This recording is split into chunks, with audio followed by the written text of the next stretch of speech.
मैं आपका वेंकी चौहान एक बार फिर स्वागत करता हूं अपने इस यूट्यूब चैनल ग्रामीण हेल्प अंकित चौहान में। उम्मीद है दोस्तों कि आप सभी लोग अच्छे होंगे। दोस्तों, हमने पहले वीडियो में चर्चा की थी जो आरटीआई एक्ट की जो सेक्शन 7 है उसके बारे में। धारा 7 की जो उपधाराएँ हैं, धारा 7(1) और 2, 3, क, ख, ग, इन सब के बारे में दोस्तों मैंने आपको बताया था। धारा 4 के बारे में मैंने आपको बताया था। तो इसी कड़ी में दोस्तों हम लोग आगे बढ़ते हुए ये जो धारा 7 है इसकी धारा 5 और 6 और 7 और 8 के बारे में दोस्तों मैं आपको बताऊंगा, जो कि इसके सब सेक्शन है। मित्रों, चूंकि जो धारा 7 है आरटीआई अधिनियम में तो थोड़ा इसमें सब सेक्शन ज़्यादा है, तो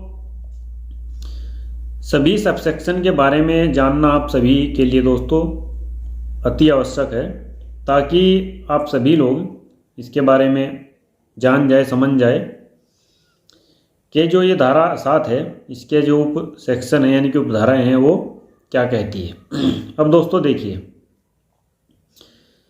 धारा 5 को मैं पढ़ रहा हूँ, और जो धारा 5 है दोस्तों ये बड़ी काम की धारा है। जहाँ सूचना तक पहुँच मुद्रित या किसी इलेक्ट्रॉनिक रूप विधान में उपलब्ध कराई जानी है, वहाँ आवेदक उपधारा 6 के अधीन रहते हुए ऐसी फीस का संदेह करेगा जो विहित की जाए। दोस्तों,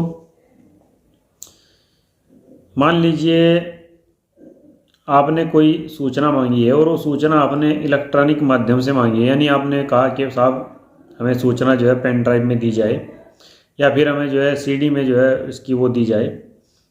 तो दोस्तों उसके हिसाब से आपको जो है उसका जो शुल्क है वो शुल्क दोस्तों उसके हिसाब से आपको देना पड़ेगा। वहाँ जो है 2 रुपये प्रति पेज के हिसाब से गणना नहीं होगी दोस्तों, जो उसकी कीमत होगी उसके हिसाब से आपको जो है सूचना वो फीस जो है वो देनी पड़ेगी। अब दोस्तों आगे पढ़ता हूँ। परंतु धारा 6 की उपधारा 1 और धारा 7 की उपधारा 1 और उपधारा 5 के अधीन विहित फीस युक्तियुक्त होगी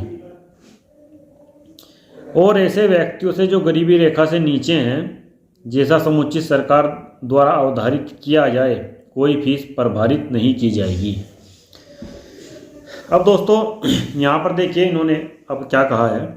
मान लीजिए आपने कोई सूचना मांगी भी है, तो दोस्तों उस फीस की जो राशि होगी, मतलब ये नहीं कि जो जन सूचना अधिकारी है वो कुछ भी लिख देंगे अपनी मर्जी से, 3,000, 10,000, जैसा कई बार दोस्तों ये देखने में आया है कि जो जन सूचना अधिकारी है उन्होंने अपने मन से ही कुछ भी लिख दिया है कि साहब इतनी फीस जमा कीजिए ताकि सूचना ना देनी पड़े। ये सब दोस्तों हुआ है। तो यहाँ पर दोस्तों ऐसा नहीं है। जो फीस होगी दोस्तों वो युक्ति युक्त होगी। मतलब दोस्तों ये सीधा सीधा युक्ति युक्त का मतलब ये है कि एक सामान्य व्यक्ति जिस फीस को दे सके वो फीस होगी। मतलब ये नहीं कि कुछ भी हो जाएगा, आपको कुछ भी लिखकर भेज दिया जन सूचना अधिकारी ने और आप वो फीस देंगे, ऐसा बिल्कुल भी नहीं है दोस्तों। थोड़ा आप लोग समझदार बनिए, एक्ट को पढ़िए।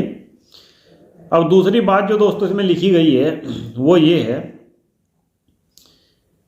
कि अधिक फीस युक्ति युक्त होगी और के बाद क्या लिखा है, ऐसे व्यक्तियों से जो गरीबी रेखा से नीचे हैं, जैसा समुचित सरकार द्वारा अवधारित किया जाए, कोई फीस प्रभारित नहीं की जाएगी। दोस्तों मैंने आपको पहले भी अपने कई वीडियो में बताया है। देखिए आरटीआई एक्ट में एक ये व्यवस्था की गई है धारा 7(5) में कि कोई ऐसा व्यक्ति जो गरीब है, मान लीजिए दोस्तों जैसा हम अपने स्टेट गवर्नमेंट की बात कर लेते हैं, यूपी की, उत्तर प्रदेश में क्या है कि जो अंत्योदय राशन कार्ड धारक है उनको दोस्तों गरीबी रेखा से नीचे जीवन यापन करने वालों की श्रेणी में माना गया है। काफ़ी लोगों के पास दोस्तों ये लाल कार्ड होंगे। तो इन व्यक्तियों को दोस्तों आरटीआई एक्ट के तहत कोई भी जो फीस है वो नहीं देनी है। मतलब जो आवेदन शुल्क दोस्तों 10 रुपये दिया जाता है, वो 10 रुपये आवेदन शुल्क भी जो है नहीं देना है। केवल आपको आवेदन करना है और जो आपका राशन कार्ड है उसकी एक प्रमाणित प्रति जो है दोस्तों पत्र के साथ संलग्न करनी है। बस आपको इतना ही करना है।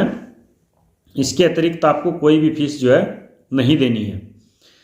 और यदि आप दोस्तों इसमें प्रमाणित प्रति भी मांगते हैं, चाहे आपकी 20 पेज की है फिर 50 पेज की है, तो सारी प्रमाणित प्रति आपको मुफ्त में दी जाएगी। क्योंकि दोस्तों आप एक गरीब व्यक्ति है और आरटीआई अधिनियम में दोस्तों जो गरीब व्यक्ति है उनका बड़ा ध्यान रखा गया है कि ताकि भाई जो गरीब सिटीजन है उनको भी जो है सूचनाएं मिल सके, सूचनाएं दी जा सके, मतलब उनको कोई परेशानी ना हो। इसीलिए दोस्तों इस एक्ट में जो है जो ये धारा 7(5) है इसको रखा गया है ताकि दोस्तों सभी लोग जो है सूचना ले सके जो गरीब है।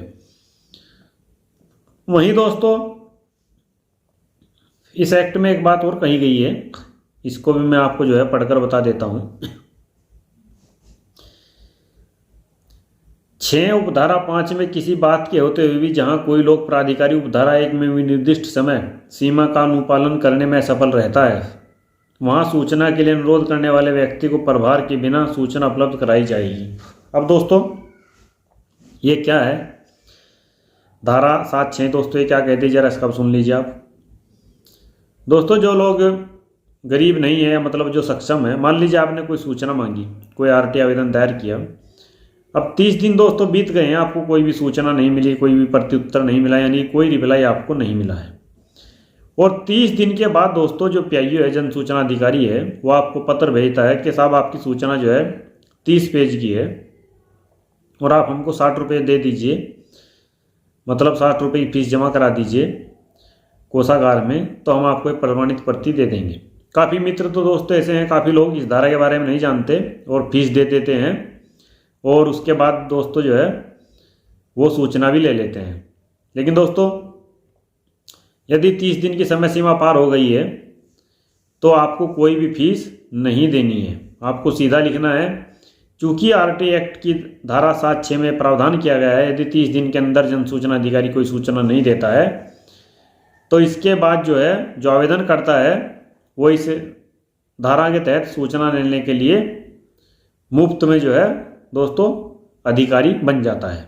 और दोस्तों ये धारा भी यही कहती है, स्पष्ट रूप से लिखा है, इसमें कहीं कोई त्रुटि नहीं है, कहीं कोई जो है भ्रमित होने की बात नहीं है। तो मित्रों आज के लिए इतना ही। मैंने आपको धारा 7, 5 और 6 के बारे में बताया। कल मैं आपको धारा 7 और 8 के बारे में बताऊंगा। थोड़ा सा वीडियो दोस्तों लंबा हो गया है और इसीलिए फिर आप दोस्तों बोलोगे कि वीडियो थोड़ा लंबा ही कर देते हैं भाई साहब, तो ऐसी बात नहीं है दोस्तों, खैर ये तो मजाक की बात थी। लेकिन दोस्तों ये है कि एक वीडियो इसका और बन जाएगा और ये जो धारा 7 है हमारी ये कंप्लीट हो जाए, इसके बाद जो है सेक्शन 8 पर चर्चा होगी। तो साथियों आज के लिए इतना ही। मैं फिर मिलता हूँ आपसे किसी नेक्स्ट वीडियो में। नेक्स्ट मतलब दोस्तों कल आपसे मुलाकात हो ही जाएगी। तब तक के लिए साधारण